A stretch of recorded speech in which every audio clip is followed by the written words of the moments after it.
how to make America utopia, take away the economy from those who rigged it. As I see it, class warfare, the only resort to right-wing doom. It's worth it. How to talk to your right-wing relatives, friends, and neighbors, and other books written by Egberto Willis.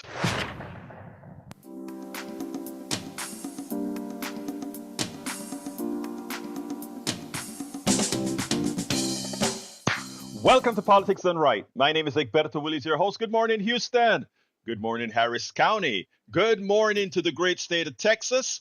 Good morning to Northeast Texas, Southeast Texas, Northwest Louisiana, Southwest Louisiana. And good morning to the entire rest of the world who receives us through the signals of our internet created by we the people, you the taxpayer, and of course, good morning to all those receiving our 100,000 watt signal through those magical boxes known as radios, aka Howard Reynolds machines. And I have a big apology that I must first make to the world on behalf of the United States of America. My brothers and sisters overseas, my brothers and sisters in other territories, other lands, America does have a problem. We have a problem. And it is true that as we preach to you what you should do, there is much more that we need to look in the mirror and do for ourselves. And I want to make a humongous apology to my audience for having believed in most of America, that most of America could not be hoodwinked. It was me seeing America through some rosy glasses. It was me seeing America for what I hoped America is. But all I can do is continue to strive and try to make America live up to who it claims that it is. And without further ado, I'd like to pass it on to two of my favorite brothers in the studio, El Señor Howard Reynolds and Jacques Van Bibber. I am just shocked. I am speechless. I'm flat. I don't see how this could have happened. I really don't. For anyone out there who did this, shame on you. That's all I got. Thank you, brother. My dear brother, Jack Van Bibber. Well, I was sitting there. I was yesterday. Excuse me. I tried to pay, extra attention to what the day felt like and what the feeling was. So, I paid extra attention to how the day felt, election day. It started with an ominous line of thunderstorms working its way through Houston on the way south to the coast. And the feeling was ominous, and you didn't know what was going to happen. I had a cautious apprehension. Will we elect a president or will we elect a dictator? What would the world be tomorrow? As the day all wore on, I saw that the rain had rinsed everything clean. I was cautiously hopeful as I looked at the sky with its multi-layers of clouds, gray and blue, over a bay of green. What will it be? Gray apprehension or blue hope? Brother, thank you for those words. Now, to all our listeners, for those of you that are, and callers, don't start calling yet, because I have a long soliloquy. But I promise you it won't get past 6:30, I hope. But beforehand, um, America, I keep in the depths of my heart to say, most people are good. And I stand by that. Most people are good. We are subject to our carnalities. We're subject to the resistance. We're subject to the externalities that plays on our fears. And that may sound like a cliche, but it is true. It is true. America revealed itself, however. How I want my biggest fear, not fear, but my biggest worry is what Donald Trump has taught not the American people, because the American people are victims to this behavior, what it has taught the politicians, those who are seeking your vote, that get your vote by all means necessary. If it means making you scared, if it means making you scared of others, if it means making you harm others in the process, do whatever it takes to win. And my fear is that the Democratic Party, progressives, etc., would have learned that from Trump because he played it to the T. Before I get a little bit deeper, let me just give you a little kind of a thing. We have Kamala Harris, a black Asian woman who is married to a Jewish guy. And let me back up first. You know, I don't believe in race, but we live in a racialized society, and that is the way campaigners, or in this case, that is what and how Donald Trump played it. But it turns out that what he did, and I try to explain this on several blogs and stations before, is in the same one community. If I have a community, Dearborn, let's use Dearborn, Michigan as an example. Because of the technology that we have today with social media and other places, and because we know who is doing what where, this one person in one domain, in one group, would tell that group of people, Kamala Harris and her Jewish husband hate Palestinians and they will not do right by Palestinians. And then they will go and multi-target to Jewish people and say, Kamala Harris doesn't like Jews because, and in as much as she's married to a Jewish man. So we have now used the technology to implement our largest, or to bring out our largest fears. And the master marketing of the Trump campaign was able to do that just right. But you know what? 39% of white men didn't believe it. 47% of white women didn't believe it. 78% of black men didn't believe it. 92% of black women, the stalwarts of democracy, didn't believe it. 44% of Latinos, Latino men, didn't believe it. 61% of Latino women didn't believe it. 50% of all other voters, which comprise about 6% of the electorate, didn't believe it. So my question is, what happened to 59% of white men? What happened to 52% of white women? What happened to 54% of Latino men? What happened to 37% of Latino women and 20% of black men? 7% of black women.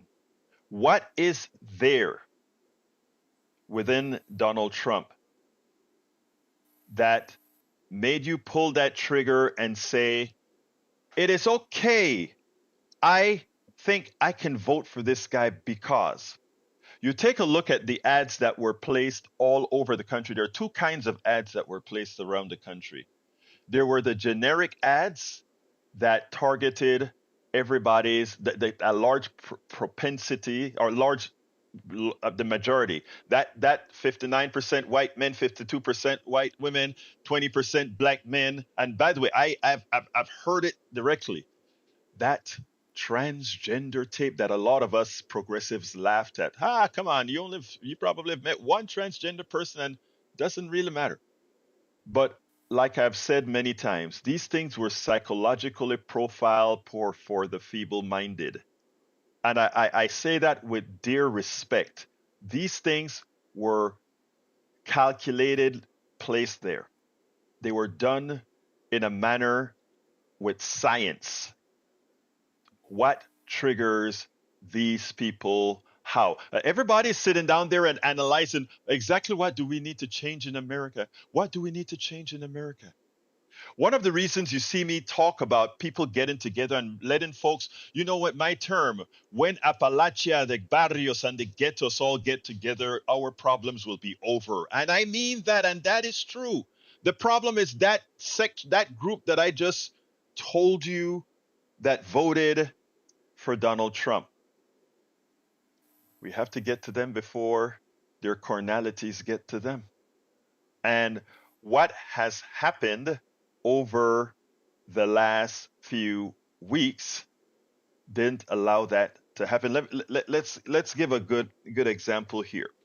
One of the reasons I talk about the horrendous mainstream media is in order for you to hate somebody else, you have to feel like having that other person around has a material effect on you.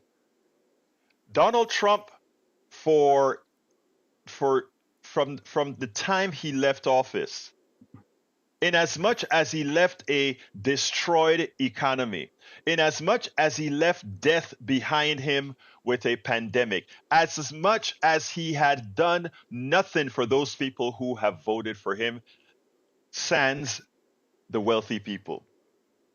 Done nothing for them. Absolutely nothing. Constantly used the marketing technique that said, remember how it was. Remember how it was. Prices weren't high when I left office. Remember how it was. Gas was cheap. I mean, gas was under $2. Remember that. He never said gas was cheap because there's a pandemic, nobody was driving, and the pandemic was exacerbated because of my poor management. That's not what he said. He just gave the top number. Gas was cheaper. The economy was greater. What did you do to make the economy great again? Oh, well, I had Obama's economy and I really did nothing. I gave some huge tax cuts. But as far as what I did to make the economy better, what did I do? What physical policy did I pass for the economy? None. None. Right?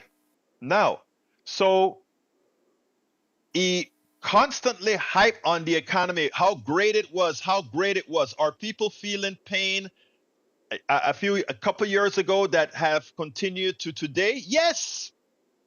But what's the genesis of that pain? What created that pain? Donald Trump, the mismanagement of the economy, the mismanagement of COVID, the inflation rate that got zoomed up because we got into supply chain issues that then were exacerbated by corporate greed, created again by Donald Trump. So the inflation price Kamala paid for, she had nothing to do with it, but solve it under the auspices of President Biden. All the deviances within the economy were solved by President Biden. CHIPS and Act, Investment Reduction Act. I mean, all these different things that have zoomed the economy, where a Wall Street says whoever gets this economy gets a great economy. It is true that the economy was not shared equally by the working class, but that has nothing to do with Biden specifically. That has to do with what we preach all the time, what we want as a real society. What we claim we want is what Donald Trump says no to, which is what would make the economy better for the working class, better for all those people that claim the economy was better when the economy wasn't better. But again, Donald Trump said it was better, and it instantiated in your head that it was better. In fact, Donald Trump's rating as a president went up not when he was in office, but when he left office, because he constantly tell you, I was a great president, I had a great economy. And for those who don't know, those with minds that are not, well, I won't say that, but they don't know. They believe, oh, the economy was great. And the economy this, the economy that. But you know what, guys? It's a combination of how that was put together. What they did was it created a narrative. They created a larger narrative about a good economy, and then they super targeted to the right people. White people, Latino, black men. I mean, it was magical. And the problem is that it works. The problem is that it works. But for all those people you see that I mentioned, my 39% black men, white men, my 47% white women, my 78% black men, my 92% black women, my 44% Latino men, my 61% Latino women, and the rest. They didn't buy it, but too many did. Too many said, somebody with a flawed character, somebody that raped women. And yes, I said it because a judge said it after looking at the evidence. Somebody who looked at you, working class people, and told you or stiffed you. Some people who looked at many of you working class people who wanted to ascend and to be a Donald Trump that you saw on TV, that you joined his university and he ripped you off. Somebody who looked at his charities and stole. Somebody who didn't pay taxes as he expected you to pay. Somebody who did all these things and you looked at him. You, 59% white men, 52% white women, 20% black men, 77% black women, 54% Latino men, 37% Latino women, 45% other. You looked and you said, that's okay. A qualified person, somebody who could articulate a sentence, somebody who had done right, somebody who many had made a caricature of, but when you look at the record, the experience record, she was experienced in government, she was vice president, and somebody who came off a TV show with a business degree who has simply bankrupted every single every single company he's been with. Somebody who goes on TV and uses his presidential race to sell you golden shoes and cards. A caricature of a person, a feeble-minded, not very serious person. You looked at that guy, and you had a talented, well-spoken, somebody who cared about humanity next to that guy, and you said, that's who I want to represent America. When I started the program today and I said to the rest of the world, I apologize on behalf of America. I really do. I could not be more embarrassed as an American. I could not be more disgusted as an American.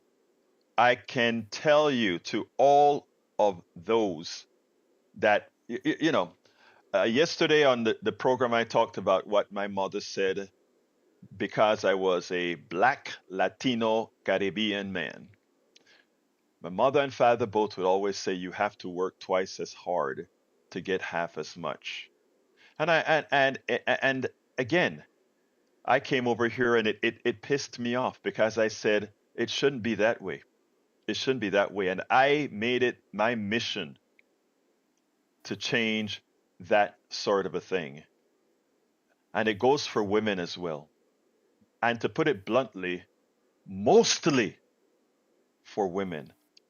Because more so than any racial issues, the issue of sexism is much harder. Ask Hillary Clinton. Some ask now Kamala Harris. She had the triple whammy. And the thing about it is when we talk about supremacy, folks, when we talk about white supremacy, the perpetrators of white supremacy have little to do with whiteness. The perpetration of white supremacy has little to do with whiteness. And to watch 52% of white women, 50, and just women in general, vote for the person who had made sure that judges were placed into power that put the lives of many women in danger, the health of many women. That tells you something. That tells you something. But it's the only country we've got.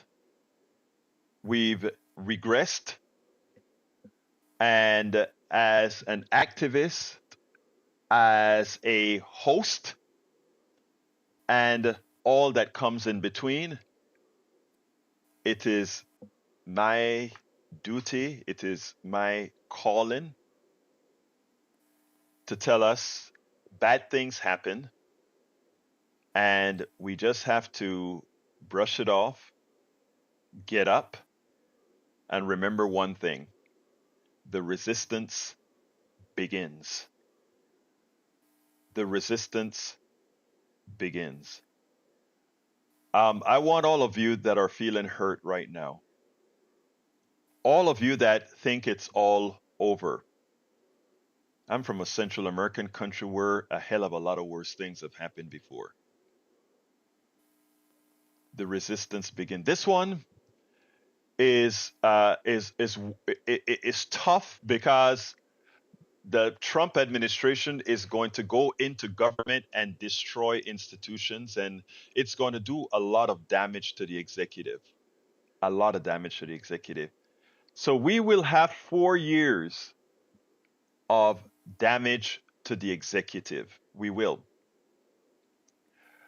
The question is how much of it can be stymied, and the other thing is how can we bring those people on the wrong side of morality, on the wrong side of what's right, how can we bring them into the fold? I got a text as Donald Trump was seen sure to win from somebody I consider a good friend, white guy, and he opened up. I mean, opened up, and he started to tell me why these things happened, and he gave me the DEI argument as to why people voted the way they did, and I listened to his it was true text, and I watched, and I saw in his wordiology, I saw all the reasons for the fear, for those who allow themselves the fear, and how he likely voted. I'm disappointed in America. Those of us who did the right thing, should be disappointed in America, but this is our country as well. And it is upon us as citizens of the United States, it's upon us for the sake of our children, for the sake of our children, to stay in the fight and to be there to protect them. And to the women of America, I am so sorry. I'm so sorry that many of you now were sentenced to death. And that's not a hyperbole. Many of you have lost your reproductive rights. Many of you are no longer in control of your bodies. And yes, there are most women, yes, they did support that. There is a complex that defines that. And it's something that we have to work on. It is something we have to solve. But brothers and sisters, before I'm going to the phone in a second, don't let that what don't let what has happened have you lose faith in your fellow person. Uh, you know, don't let that when you go out, don't let that just let you climb into a ball. Keep expanding, keep talking, because if we had more time to do it, just maybe things could have been better. Um, the disappointment and the hurt's gonna last probably till January 20, a little bit after, to have to watch this guy get inaugurated as the leader of of America. The rest of the world is going to realign. Let me let you know this clearly. America is no longer America is no longer that nation that people will look up to with seriousness. They will look up at America as the country that has the most nuclear weapons and that can blow any place off the world. And because of that, it will be an unstable superpower. But this will give great impetus for the likes of BRICS to come into play. This will give great impetus for the rise of Russia, Brazil,